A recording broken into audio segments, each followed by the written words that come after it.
एकाच संकल्पनेचे विविध पैलू क्रिएटिव्हली उलगडणारी संस्था म्हणजे मिती क्रिएशन्स. काही गोष्टी अशा घडतात ना की ज्या म्हणजे मला असं वाटतं की त्या आपण त्या दिशेने जाणार असतो म्हणून कदाचित त्या घडतात. आम्ही हाच विचार केला की पाककलेला प्रोत्साहन मिळावं यासाठी खरं तर श्रावण महोत्सवची सुरुवात केली. मुंबईभरात असेल किंवा पुणा, सोलापूर, कोल्हापूर, नाशिक अशा वेगवेगळ्या ठिकाणी जाऊन ही स्पर्धा घेतो. पूर आला होता चिपळूणला आणि आम्ही हे केलं होतं, अनाऊन्स केलं की श्रावण महोत्सवला आम्ही ऑनलाईन घेतली. चिपळूण रत्नागिरीतल्या भागातल्या काही महिलांनी असं सांगितलं की आमच्या घरात आत्ता पाणी आहे, तर तुम्ही आमच्यासाठी ती तारीख पुढे करा. आम्ही ती तारीख खरंच पुढे केली कारण त्यांचा सहभाग महत्वाचा होता. आणि जे विजेते झाले त्यांच्या रेसिपी त्यांच्या नावाने त्या देशामध्ये आम्ही सर्व केल्या. दिव्यांग व्यक्ती आजूबाजूला आपल्या वावरत असतात, पण आपल्या लक्षात येत नाही की त्यांना काय त्रास होतो. या दिव्यांगांना जर आपण मुख्य प्रवाहात आणायचं ठरवलं, त्यांना लोकांसमोर आणूया, त्यांची कहाणी ऐकू दे लोकांना. म्हणून मग यांचा पुरस्कार सुरू केला, गगनाला पंख लावे पुरस्कार. आज त्याला 10 वर्ष पूर्ण होत आहेत. मिती ग्रुपच्या माध्यमातून सामाजिक भान जपलं जाणारे अनेक कार्यक्रम तू करते आहेस. मी तुला एक उद्योजिका म्हटलंच आहे, तर उद्योगांसाठी तुम्ही काही करता का? खरं तर सांस्कृतिक आणि सामाजिक क्षेत्रात आम्ही गेली 20 वर्ष बऱ्यापैकी काम केलं. आणि मग त्याच्यानंतर असा एक विचार आला की आपण ज्या उद्योगात आहोत, आपण आज मनोरंजनाच्या क्षेत्रात काम करतोय, पण उद्योग हा त्याची किती व्याप्ती आहे, त्याच्या कक्षा किती रुंदावलेल्या आहेत, हे जेव्हा लक्षात आलं तेव्हा आम्ही 2 वर्षापासून महाराष्ट्र बिझनेस कॉन्क्लेव्ह असं सुरू केलं. आणि अगदी पहिल्या वर्षी वर्ल्ड ट्रेड सेंटरला महाराष्ट्र बिझनेस कॉन्क्लेव्हचा झेंडा फडकवून आलो आम्ही. आणि तिथे मंगलप्रभात लोढा स्वतः त्याचं ओपनिंग करण्यासाठी आले होते. आणि भरत दाभोळकर ऍड गुरु तेही होते.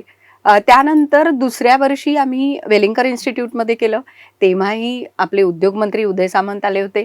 आणि महेश कोठारे म्हणजे जे एंटरटेनमेंट इंडस्ट्रीमध्ये उद्योग करतात, मुद्दाम म्हणून आम्ही त्यांना बोलावलं होतं. तर त्या दोघांच्या हस्ते याचं उद्घाटन झालं. मुळात असं की दोन्ही वर्ष महाराष्ट्र बिझनेस कॉन्क्लेव्हमध्ये महाराष्ट्रातले सगळे उद्योजक सहभागी झाले. फक्त मराठी उद्योजक असं आम्ही त्याला म्हटलं नाही, महाराष्ट्रातले उद्योजक. त्याच्यामुळे महाराष्ट्रात खरंच आहे, महाराष्ट्र ही भूमी आपण म्हणतो ना की संतांची, विद्वानांची, परंपरेची अशी सगळी आहे, पण ती उद्योजकांची सुद्धा भूमी आहे. आणि आपण त्या उद्योजकांकडे म्हणजे मराठी माणूस उद्योगात काही उभा राहणार नाही, पडणार, अमुक तमुक सगळं जे काही चाललेलं असतं, तर हे खरंच खोटं आहे. कारण आज आपण सरळ सरळ बघतोय की किती मराठी उद्योजक आपले काम करतायत, महाराष्ट्रातले उद्योजक किती मोठं काम करतायत. त्यामुळे ह्या सगळ्या उद्योजकांना एकत्र आणावं हा विचार होता. आणि जे नव उद्योजक आहेत त्यांना त्यातून शिकायला मिळावं, त्यातनं एक प्रेरणा मिळावी, या विचारांनी महाराष्ट्र बिझनेस कॉन्क्लेव्हची सुरुवात झाली. 2 वर्ष अतिशय यशस्वीपणे आम्ही ती केली. आणि मग दुसरं वर्ष झाल्यानंतर असा एक विचार केला की दर महिन्याला आपण ह्या नवीन उद्योजकांना काहीतरी दिलं पाहिजे. त्यामुळे जे व्यवसायात येऊ पाहतायत किंवा जे थोडेफार वर्ष या व्यवसायात आहेत पण पुढे जायचंय, पुढे काहीतरी करायचंय, त्यांना आपण काहीतरी मार्गदर्शन करावं, या दृष्टिकोनातनं बिझ टॉक असा एक उपक्रम आम्ही सुरू केला. आणि दर महिन्यात आम्ही काही यशस्वी उद्योजकांना निमंत्रित करतो, त्यांच्याकडनं त्यांचे अनुभव ऐकतो. आणि त्याही पेक्षा जे उद्योजक येतात, जमतात ऐकण्यासाठी, त्यांना प्रश्नासाठी पुरेसा वेळ दिला जातो. म्हणजे त्याचा फॉर्मॅटच हा आहे की जो उद्योजक यशस्वी आहे तो फार बोलत नाही, एक 10 मिनिटं आपली भूमिका मांडतो आणि उरलेला सगळा वेळ प्रश्नोत्तरांसाठी ठेवलाय. कारण कसं आहे की त्यांच्या समोर जे प्रश्न उभे राहिलेत त्या प्रश्नांची उत्तरं त्यांना मिळाली तर ती मंडळी पुढे जातील. म्हणजे केवळ एक, परत मी म्हटलं तसं की केवळ एखादा इव्हेंट करायचा म्हणून केलेला नाही, तर त्यातनं चांगलं आउटपुट आलं पाहिजे. जो अल्टिमेट ज्याला म्हणतो आपण शेवटचा माणूस आहे, त्या माणसाला ते मिळालं पाहिजे, हा विचार असल्यामुळे आम्ही बिझटॉक ही मालिका सुरू केली. आणि मला आणखीन एक गोष्ट ह्याची आठवली, ती म्हणजे कोविड काळामध्ये जेव्हा असं झालं की सगळे आपण थांबलो, हो. इव्हेंट मॅनेजमेंट कंपन्या तर बंदच पडल्या, घरीच, कारण इव्हेंटच होणार नाही. पण तेव्हा मी गोष्ट सांगायला सुरुवात केली आणि दर म्हणजे दर दिवशी संध्याकाळी 5 वाजता मी एक गोष्ट सांगत होते. ती गोष्ट काही लहान मुलांसाठी नव्हती, त्यातनं काहीतरी एक मेसेज होता. आणि तिथून मग एक ती डिजिटलची सुरुवात जी झाली, त्याचा पहिला कार्यक्रम हा बीस्टॉक होता. म्हणजे कोविड काळामध्ये आम्ही अगदी उद्योग मंत्र्यांपासून ते दुबईचे मसाला किंग धनंजय दातार यांच्यापर्यंत सगळ्यांच्या मुलाखती घेतल्या आणि अगदी घर बसल्या उद्योजकांना मार्गदर्शन सुरू केलं. म्हणजे ही सुरुवात तिथून झाली होती बीस्टॉकची. पण मग कॉन्क्लेव्ह झाल्यानंतर पुन्हा एकदा त्या बीस्टॉकला आणखी एक गती मिळाली आणि आता दर महिन्यात आम्ही वेगवेगळे कार्यक्रम वेगवेगळ्या ठिकाणी असतात. आम्ही काही दिवस वेलिंगकर इन्स्टिट्यूटला केलं, आता आम्ही काही दिवस पार्ला कॉलेजला करतोय. त्याच्यामुळे वेगवेगळ्या ठिकाणी ते होतात. आपण मिती ग्रुपच्या फेसबुक पेजवरनं हे अपलोड करत असतो. त्यामुळे ज्यांना कोणाला ह्या उद्योजकांच्या सगळ्या मेळ्यामध्ये सहभागी व्हायचंय त्यांनी नक्की संपर्क साधा, कारण आपण उद्योजकांकडनं म्हणजे जे ऐकायला येणार आहेत त्यांच्याकडनं कोणत्याही प्रकारचं शुल्क घेत नाही. हा केवळ आणि केवळ प्रबोधनाचा, मार्गदर्शनाचा असा कार्यक्रम आहे. आणि अनेक मोठे उद्योजक म्हणजे दीपक घैसासांनीच सुरुवात केली या आपल्या बीस्टॉकला आणि त्यानंतर अगदी भरत दाभोळकरांपर्यंत सगळे प्रतिथ यश मंडळी या बीस्टॉक मध्ये येऊन गेली. आणि आजचे दिवस खरं तसेच आहेत की आता नोकरी करण्यापेक्षा मुलांनी व्यवसायामध्ये आलं पाहिजे. खरं. आता मराठी भाषा अभिजात दर्जाचा त्याला मिळालेलाच आहे, पण मराठी भाषेसाठी पण तुम्ही कार्यक्रम बरोबर, तर ते काय स्वरूप असतं? मराठी भाषेसाठी मी महाराष्ट्र शासनाचे बरेचसे कार्यक्रम केले. म्हणजे महाराष्ट्र शासनातर्फे दरवर्षी मराठी भाषा संवर्धन पंधरवडा केला जातो. म्हणजे जानेवारी महिन्यात सलग 15 दिवस आम्ही काही ऑनलाईन पद्धतीने, काही प्रत्यक्ष असे कार्यक्रम करतो, जे की आपलंच कथा कादंबरी जे आहे ते लोकांपर्यंत पुन्हा पुन्हा पोहोचलं पाहिजे, वाचनाची चळवळ वाढली पाहिजे आणि या सगळ्या साहित्यविषयक चर्चा सुद्धा घडल्या पाहिजेत. तर या सगळ्याचा विचार करून त्याची आखणी आम्ही करतो आणि 15 दिवस आपला पंधरवडा साजरा करतो. या व्यतिरिक्त वाचन प्रेरणा दिवस 15 ऑक्टोबरला आपण दरवर्षी साजरा करतो. तर वाचन प्रेरणा दिनाच्या निमित्ताने सुद्धा अनेक कलावंतांना मी या अभिवाचनाकडे नेहमी घेऊन जाते, कारण कलावंतांना पाहिल्यानंतर लोक आणखीन थोडासा तो कार्यक्रम पाहतात आणि त्यांच्या निमित्ताने का होईना मराठी साहित्याकडे वळतात. तर हो हो, त्यामुळे त्या अनुषंगाने बरेचसे कार्यक्रम म्हणजे वाचन प्रेरणा दिनाचे असतील, वाचन संवर्धन पंधरवड्याचा असेल किंवा मराठी भाषा गौरव दिन जो केला जातो तो आम्ही दरवर्षी म्हणजे मराठी भाषा विभागातर्फे जो केला जातो तो देखील आम्ही केला. या व्यतिरिक्त आणखीन सांगायची गोष्ट म्हणजे विधान भवनामध्ये पहिल्यांदा मराठी भाषेचा कार्यक्रम, मराठी भाषा गौरव दिन खूप मोठ्या प्रमाणावर साजरा केला गेला. डॉक्टर नीलम गोरे यांच्या मदतीने आम्ही तो करू शकलो, कारण त्यांचा एक सपोर्ट खूप महत्वाचा होता. आता त्या उपसभापती म्हणून अत्यंत उत्तम रीतीने कार्यरत आहेत आणि साहित्याची जाण आहे, त्या स्वतः लेखिका आहेत, विंदांची सून आहे. त्यामुळे आम्हाला तिथे कार्यक्रम करता आला याचं एक मोठं कौतुक आम्हाला निश्चित वाटलं. आणि विधान भवनात आम्ही ओळीने 2-3 वर्ष मराठी भाषा गौरव दिनाचा कार्यक्रम केला. या व्यतिरिक्त आणखी एक महत्वाची म्हणजे मिती ग्रुपच्या दृष्टीने आम्हाला एक खरंच समाधानाची गोष्ट अशी की महाराष्ट्र शासनातर्फे पहिलं विश्व मराठी संमेलन 2 वर्षापूर्वी सुरू झालं. दीपक केसरकर माननीय मंत्री, ते तेव्हा मराठी भाषा मंत्री होते आणि त्यांच्या संकल्पनेतनं हे विश्व संमेलन सुरू झालं आणि 2 वर्ष ते संमेलन झालं. त्या 2ही वर्षी सकाळी 9 ते रात्री 11 संपूर्ण कार्यक्रमांचं नियोजन आयोजन करण्याची जबाबदारी ही मिती ग्रुपवर होती. त्यामुळे आमच्या दृष्टीने ते आव्हानही मोठं होतं. अनेक प्रतिथयश लेखक, कलाकार, व्याख्याते अशा सगळ्या मंडळींना आम्ही त्या 3-3 दिवसांच्या त्या चर्चासत्र असेल, सांस्कृतिक कार्यक्रम असेल किंवा वाचन असेल, या सगळ्यातनं आम्ही त्यांना एकत्र आणू शकलो आणि विश्व मराठी संमेलनाचा डोलारा 2 वर्ष आम्ही सांभाळू शकलो. याचं खरंच एक खूप आनंद आणि समाधान आहे. मला असं वाटतं की आपण नेहमी म्हणतो की तरुण पिढी कुठे नसते. तर आता मराठी भाषेसाठी जेव्हा तुम्ही हे सगळे कार्यक्रम करता तर त्यावेळेला मराठी तरुण पिढी असते का त्याच्यामध्ये? ह्याचं एक उत्तम उदाहरण तुला सांगते. दरवर्षी वाचन प्रेरणा दिनाच्या निमित्ताने आम्ही एक ऑनलाईन स्पर्धा घेतो. एक वर्ष ती कविता लेखनाची स्पर्धा घेतली, एक वर्ष अभिवाचनाची घेतली, एक वर्ष लेख स्पर्धा घेतली. असं दरवर्षी आम्ही विषय बदलत जातो आणि ही 3 वयोगटामध्ये असते. म्हणजे अगदी शालेय गट, त्याच्यानंतर एक तरुण वर्ग आणि 30-40 नंतरचा वर्ग. तर या सगळ्या स्पर्धांमध्ये जवळपास 1000 स्पर्धक सहभागी होतात पूर्ण महाराष्ट्रातनं. त्यामध्ये मी म्हटलं म्हणजे तू म्हणालीस तसं तरुण वर्ग सहभागी असतो. म्हणजे आपण एका बाजूला म्हणतो ना की कोण वाचतंय कोण वाचतंय, तर वाचणारी मंडळी आहेत आणि शालेय गटातले विद्यार्थी आहेत ना ते सुद्धा खूप उत्तम रीतीने सहभागी होतात. म्हणजे मला आठवतंय कविता स्पर्धा किंवा कविता वाचन, अभिवाचन हे सगळं शाळेतल्या मुलांनी केलं आणि तिथे मला विशेष आभार मानायचे त्या शिक्षकांचे. शाळेतल्या त्या शाळेतल्या शिक्षकांनी विद्यार्थ्यांची इतकी सुंदर तयारी करून घेतली की जवळपास 1000 व्हिडिओ आम्हाला आले. त्या सगळ्या व्हिडिओचं परीक्षण करून आम्ही त्याचा निकाल तयार केला आणि त्यांना बक्षिसं पाठवली. त्यामुळे तरुण वर्ग आणि शाळेपासून जर ही सुरुवात झाली ना, खरंच, कारण मराठी भाषा म्हणजे हल्ली शाळांमध्ये कितपत शिकवली जाते काय हे सगळे चर्चेचे विषय आहेत की मराठी शाळा आहेतच की नाही इथपासून आहे. पण अशा स्पर्धांमध्ये जर मुलं येत असतात तर नक्कीच. आणि तुला सांगू की हा जो शालेय गट आहे ना, तर आम्ही काही डिजिटल कार्यक्रम केले ज्यामध्ये आम्ही गावोगावच्या शिक्षकांना पुन्हा एकदा तो सामाजिक भान जे सतत मला असं वाटतं की म्हणजे तो विचार बॅक ऑफ द माइंड असतोच नेहमी. तर आम्ही काही डिजिटल कार्यक्रम केले आणि गावोगावच्या शाळांमधल्या शिक्षकांना आम्ही त्या प्लॅटफॉर्मवर आणलं. आणि तुला सांगू इतके प्रयोगशील शिक्षक आहेत. म्हणजे आपण नुसतं वरवरचा विचार न करता जर ह्याच्याकडे पाहिलं तर महाराष्ट्रात आज गावोगावी उत्तम शिक्षक काम करतायत. त्यांना प्लॅटफॉर्मवर आणणं हे महत्वाचं आहे आणि ते कुठेतरी तेही आम्ही या माध्यमातून करू शकलो. महाराष्ट्र शासनाच्या वतीने तू आणखीन सुद्धा काही कार्यक्रम करतेस तर त्याविषयी ते कार्यक्रम त्याही कार्यक्रमांना सामाजिकतेची एक जोड आहे.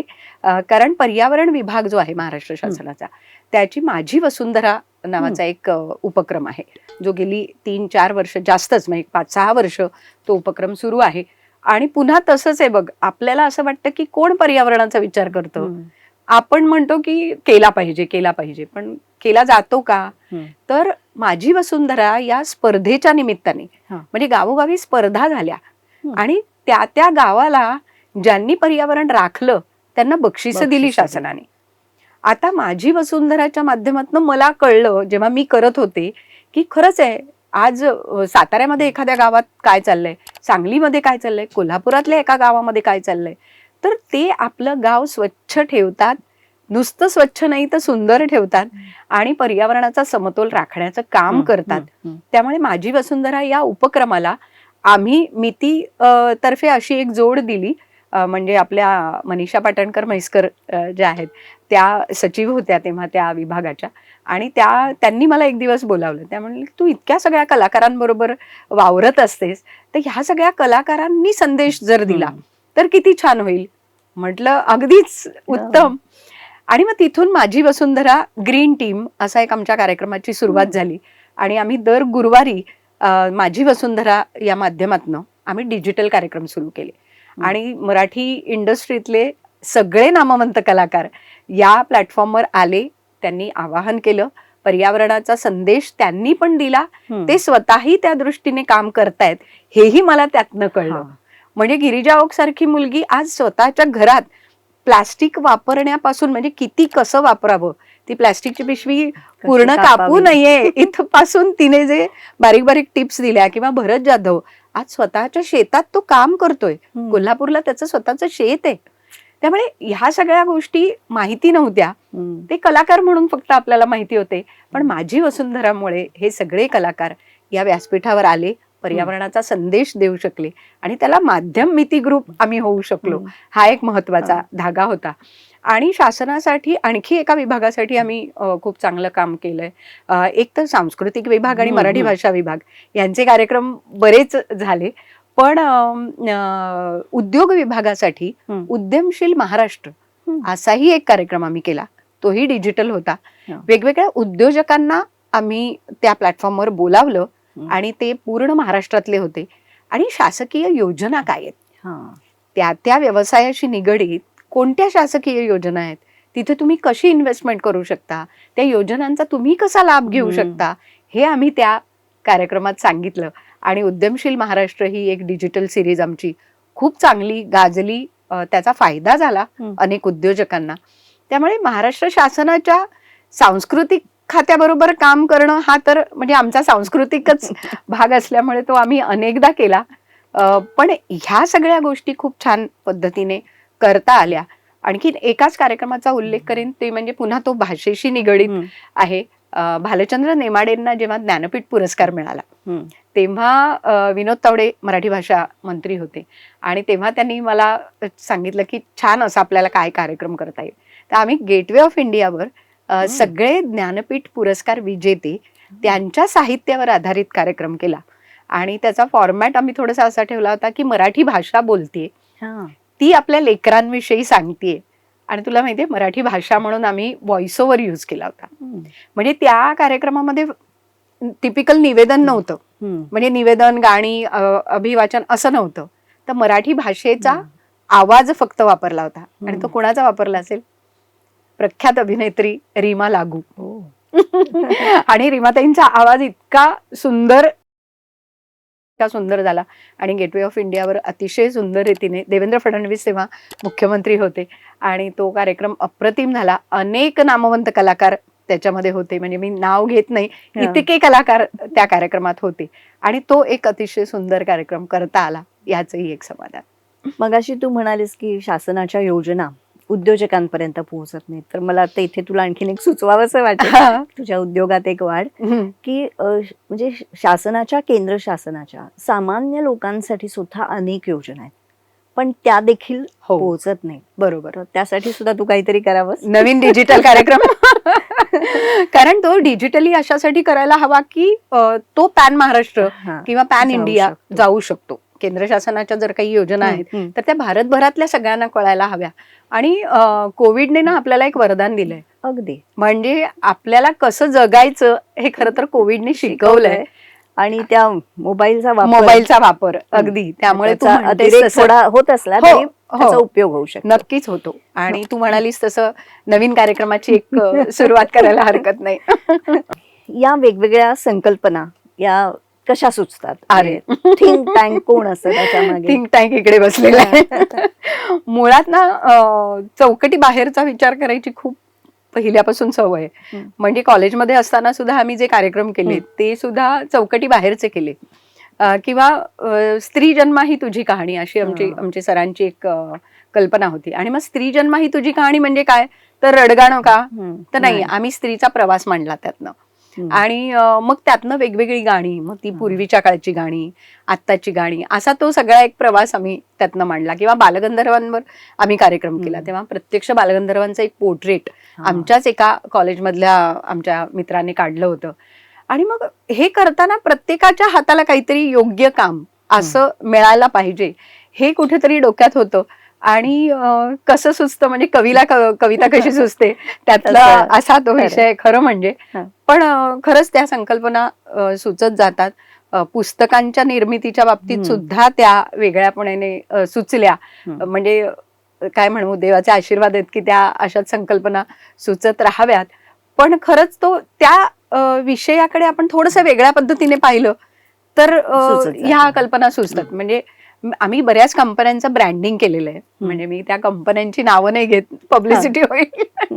पण त्या कंपन्यांचं ब्रँडिंग करताना सुद्धा मी वेगळा विचार करत गेले त्या वेळेला. म्हणजे एक हेअर ऑइल होतं, तर आम्ही ते हेअर ऑइल लॉन्च करायचं, तर मग आम्ही केशभूषा स्पर्धा घेतली आणि मग त्यातनं ते लॉन्च केलं. किंवा त्यांचं एक ऑइल होतं कुकिंग ऑइल, तर ते कुकिंग ऑइलसाठी आम्ही रेसिपी शो करायला लागलो.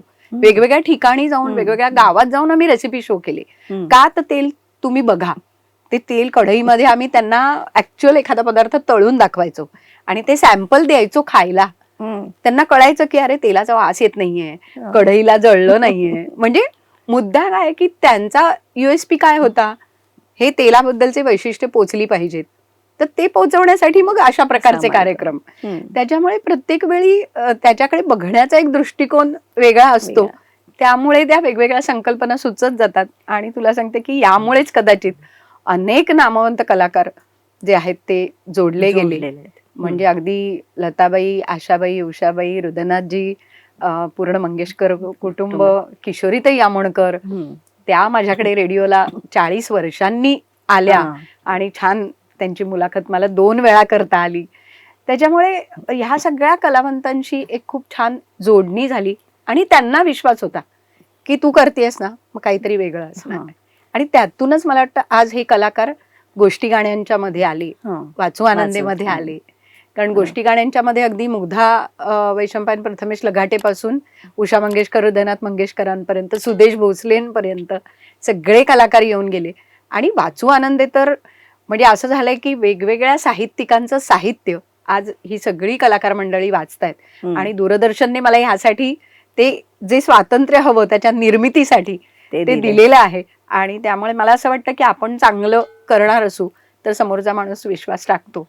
आणि जे होतं ते चांगल्यासाठी होतं. तुला एखादी काही आठवण, ज्या मगाशी आशाताईंचा विषय निघाला किंवा स्नेहलता देशमुख यांचं आणि तुझं पण एक खूप छान अगदी. नातं होतं, अगदी तर ती आठवण सांग आणि आपण या कार्यक्रमाचा शेवट अगदी करू. अगदी आशाबाईंची आठवण तर मला असं वाटतं मी खूप ठिकाणी खूप वेळा सांगितली आहे.